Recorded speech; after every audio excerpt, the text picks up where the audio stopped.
Mga kababayan, kamusta po? Si Kamanong po, nagbabalik na naman po muli para po magkomento po sa inyo dito po sa Tambayang Makabayan. Maganda umaga po muna sa inyo, tanghali, hapon, gabi at madaling araw po sa ating lahat. Sana po nasa maayos po tayong kalagayan, mga kababayan. Magkomentuhan na po tayo mga tambay. Ito po, komentuhan po natin mga tambay. Ito pong si Yusek ng DOJ mga tambay. Ito pong si Cadiz, si Yusek Cadiz, di po ba? Ito po putok na po ito, kumalat na po ito sa mainstream media at ganoon din po sa social media. Pero pakinggan po natin dahil dahil ito po ay inimbestigahan. Inimbestigahan po ito at tiningnan po ang background po nito at kung gaano po ito kadikit at kalapit talaga, mga bayan. At ito pala ay contractor din ng Ilocos Norte, mga tambay. Pakinggan po muna natin ito at isunod po natin yung ginawang investigasyon po dito po kay Cadiz ng Rappler, mga tambay. Pakinggan po natin itong balita muna. Samantala, Justice Undersecretary Jojo Cadiz na umano'y sangkot din sa mga anomalyang flood control projects nagbitiw na ayon sa Malacanang. Si Eden Santos sa detalye ng balita. Kinumpirma ni Presidential Communications Office Undersecretary Claire Castro ang pagbibitiw sa pwesto ni Justice Undersecretary Jojo Cadiz Jr. Sa press briefing sa Malacanang ay sinabi ni Castro na sa kanyang pagkakaalam ay nagsumiti na si Cadiz ng kanyang resignation. Pero kung tinanggap ng Pangulo ang pagbibitiw nito ay wala pang impormasyon si Castro.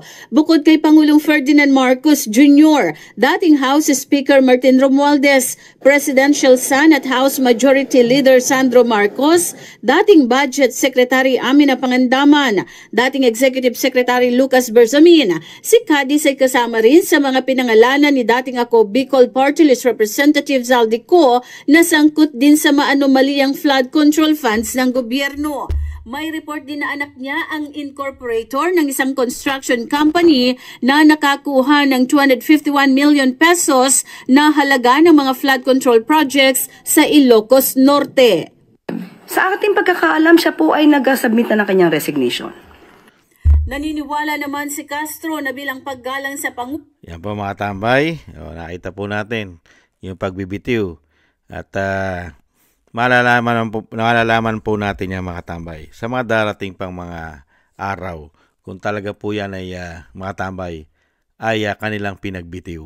Ito naman po yung contractor din ang DOJ Yusek, mga tambay, at ito po ang report ng Rappler naman, mga tambay. Pakinggan po natin. Wala nang atrasan ang Contractor din ng isang DOJ Undersecretary na isa sa mga pinagkakatiwalaan ni President Marcos. Lahat ng projects nila nasa Ilocos Norte. At ang isang flood control structure, 5 buwan nang lampas sa completion date pero hindi pa rin tapos. Here's the story. Yusek Jojo Cadiz is one of the more low-profile Yuseks in the DOJ.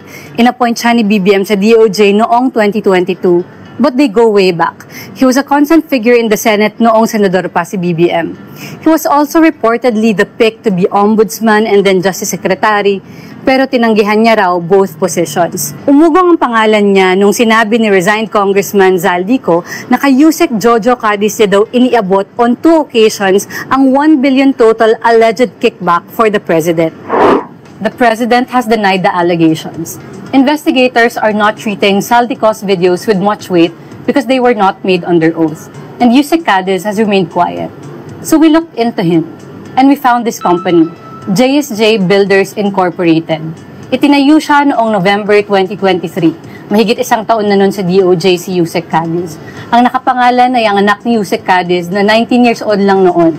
But somehow, this college student was able to put up 35 million pesos for the capital of the company.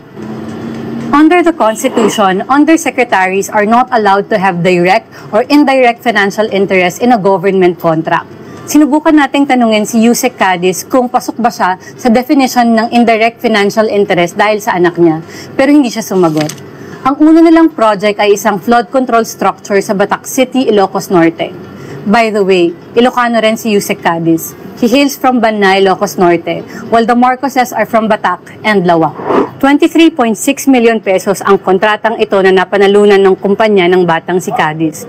Ito ay para i-repair ang isang flood control structure na nauna nang ginawa ng Megapolitan, ang kumpanya ni Lawag City Mayor Brian Alcid, isang malapit na kaalyado ng mga Marcos. Ayon sa kontrata, dapat by August tapos na nila ang repair. But according to DPWH mismo, kahit lampas na ng 5 buwan ng completion date, wala pa sila sa kalahati. Noong 2024, ang ginawa lang ng JSJ ay nag-expand, bumili ng equipment. Sa gamit pa lang, 86 million pesos na ang na-finance ng isang 20 years old na college student. Pagpasok ng 2025, ayan na ang sunod-sunod nilang kontrata. Yung flood control sa Batak, tapos may 2 access road sa Piddig. Ang 2 to worth 18.9 million pesos. Ayon sa DPWH real-time monitoring, kahit dapat June pa sila tapos, hindi pa rin kumpleto ang project. Itong 2 roads na to, lumabas sa listahan ni Zaldico na insertion daw ni Ilocos Norte 1st District Representative Sandro Marcos. Nasa proposed budget siya o NEP, pero tinatawag siyang insertion ni Zaldico dahil napatunayan na rin naman ng PCIJ na meron talagang allocable budget o budget na nakaset per district congressman para malagay sa NEP. At si Sandro Marcos nga ang may pinakamalaking allocable. Hindi na na-entertain ni Congressman Sandro Marcos ang tanong ko tungkol sa allocable budget. Report on allocable, Kong? Can you address the PCIJ report on your allocable? Okay, thank you. At nakapasok na siya ng sasakyan bago pa man ako makapagtanong tungkol kay Cadiz. Pero ang sabi ni Sandro, kasinungalingan daw ang lahat ng sinabi ni Zaldico. It's pure fabrication and pure lies. It's one that it's a move that makes of desperation. It's a political ploy, and I already attributed it to attempts at destabilization of the government. But back to Cadiz's company. JSJ's last project so far is a big one. It's a 180 million peso bridge in Marcos, Ilocos Norte, sa 2nd District naman o distrito ng pinsan ni BBM. Joint venture to, meaning may kahati silang 2 iba pang contractor. Curiously, nung pinag-aralan ko yung corporate records nung isa nilang ka-joint venture, ang dami nilang overlap ng JSJ. Yung isang shareholder ng JSJ, vice president nung kapartner. Yung managing officer ng JSJ na pumipirma sa mga kontrata, empleyado nung kapartner. Yung shareholder ng kapartner, contact person ng JSJ. Magkapit bahay din lang sila ng opisina. Sabi ng ekspertong nakausap ko, sapat na daw yon para tignan ng mas malalim kung may nangyari bang corporate collusion. At pwede ba talagang maging contractor ang anak ng isang USEC? And as a last thing, yung flood control, bakit hindi pa tapos gayong home province mismo ito ng Pangulo? Baka after i-inspect ang mga Diskaya projects, yung project naman ng mga kaalyado ng Pangulo sa Ilocos Norte ang tingnan ng DPWH. That's a challenge sa Secretary Vince Dizon. This story would not have been possible without your tips. So keep sending them to investigative@rappler.com. Grabe na mga tambay. Grabe po. Ganyan po talaga. Ang investigasyon po ay malayo pa sa kanila dahil kailangan pa po nila i-fix ang problem nila. Hindi po ba? Kailangan pa po nila ayusin bago po dumating sa Ilocos Norte ang investigasyon. Ganon din po sa Bicol. Wala po tayong mga investigasyon sa Bicol. Lalo-lalo po sa Tacloban, sa Leyte, kung saan po ang distrito ni Tambaluslos. Kinakalimutan po yan ng DPWH para po imbestigahan yan. Kasi kailangan pa po nilang ayusin ang dapat ayusin yata umano dyan bago nila puntahan. Para pagka po dumating na investigasyon ay wala na pong masilip. Hindi kaya! Mga bayan, ganyan katindi po, no? Ito pong si Yusek Cadiz po, matambay, ay may sarili pong kumpanya, mga kabayan. At ang mismo pong contractors ay ang kanyang anak na college student, mga kabayan. Batang-bata, 19 years old, mga kabayan, ay meron na po silang contractors company, mga kababayan. Ibang klase, no? Kaya nga po yung sinasabi po na nag-iimbestiga, hindi po ba ito conflict of interest dahil nasa gobyerno ka? Di ba? At hindi po masagot ito. Hindi po sinasagot ni Yusek Cadiz at hindi rin po sinasagot ng mga Marcos na katulad po ni Sandro Marcos, mga kababayan. Nakita nyo po yung pattern, sila-sila, magkakaibigan, iisang lahi, iisang probinsya, mga kababayan, at napakalaki po ng insertion na nakuha po diyan sa Ilocos Norte. Grabe po, dahil yung sinasabi po ni Saldico ay hindi po bababa sa 50 billion. 50 billion, hindi bababa sa 50 billion ang mga nakuha po na pondo o insertion na galing sa pera ng taong bayan buwis. Itong si Sandro Marcos. Pero ano lang po ang naririnig natin dito po sa anak ng presidente, mga kabayan. Hindi po totoo at sinungaling po si Saldico. Hindi po ba si Saldico? Pero yung pera ng taong bayan ay hindi po maipaliwanag kung saan na po napunta. At nakita naman po natin ang investigasyon ng ICI. Ang ICI po, mga tambay, nakita naman po natin, piling-pili lang po ang iniimbestigahan. Hindi po ba? At yan naman po ay kinirate po nila yung ICI para po ilihis at syempre i-delayed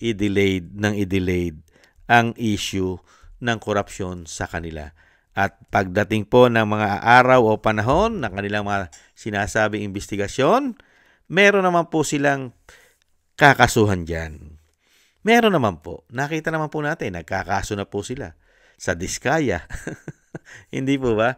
Yung po pwede mong kuhanan para maging state witness, sila po ang kinakasuhan. Katulad po ni Saldico na napakaraming nalalaman, ayan po, tinutugis na raw po nila yan. Hindi po ba? At talaga pong ganyan po katindi ang ating bansa dahil nga po sa sabwatan ng korupsyon na ginawa nila.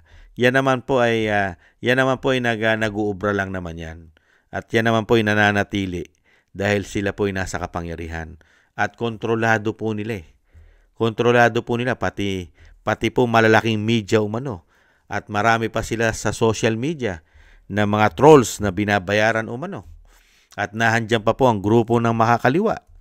Hindi po ba suportado po sila umano. At lalong-lalo po ang napakaraming magnanakaw ngayong politiko sa gobyerno, mga kabayan, at mga naglilingkod sa gobyerno na magnanakaw, nakakampi po nila. At ganun din po yata ang malalaking mga oligarkiya o oligarko sa ating bansa ay nasa panig din po ng mga demonyo at mga nagpapahirap sa ating bansa. Hindi kaya?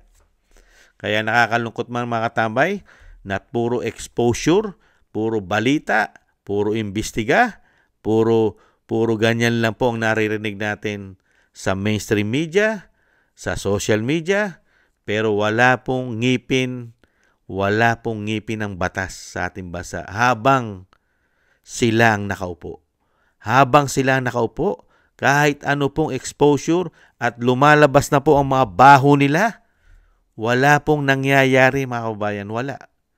Talagang sila po ay kampante pa sa mga pinagagawa nilang pagnanakaw sa pera ng bayan. Wala eh. Dahil yung mismo makakatulong sa atin para mabago na po at mapanago talaga ang mga utak at mga ulo ng systematic at sindikatong korupsyon na ginawa sa ating bansa, nananatiling tulog. Mahimbing po ang pagkakatulog. Nabulag na po. Nabulag na, nabingi na. At napipi pa umano ang ating mga men in uniform. Bakit kaya nagkaganito sila? Samantalang uulitin po natin, nung panahon po ni Erap, sila po'y gising na gising sa korupsyon at issue daw po ng weteng. Pero ngayon, isang damukal ang issue. May issue pa ng pulburon.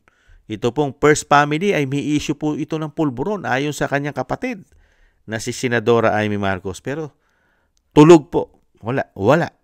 Pati po ang mainstream media, wala pong nakikitang ganyan. Na dapat pong tutukan ang First Family, lalong-lalo rin po sa issue ng pulburon. Wala. Tahimik po sila dyan.